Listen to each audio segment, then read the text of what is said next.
सज्जनांची संगती गाठावी. सज्जनांनी स्वतःला एकत्र बांधून आणखीन एक ग्रुप करून घ्यायचा आणि भांडायचं नाही.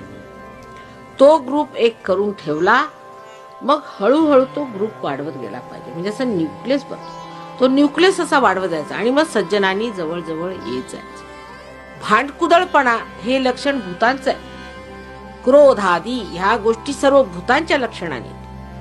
तेव्हा क्रोध येऊ द्यायचा नाही, राग येऊ द्यायचा नाही. किंवा घाईघाईनी लोक कामं करतात, अरे हे करे ते करे, तसं तसं, म्हणजे मला कळलं हे आलं इकडे. 10 भूतं बसली तो मनुष्य करणार तरी. एक तऱ्हेचा रुबाब पाहिजे माणसं. काय शिवाजी महाराज ना तुम्ही, म्हणजे शिवाजी महाराजांचे नुसते पुतळेच उभे करतात जिथे तिथे. अहो तुम्ही शिवाजी महाराज, त्यांचा रुबाब काय आणि तुमचा रुबाब काय ते पहा.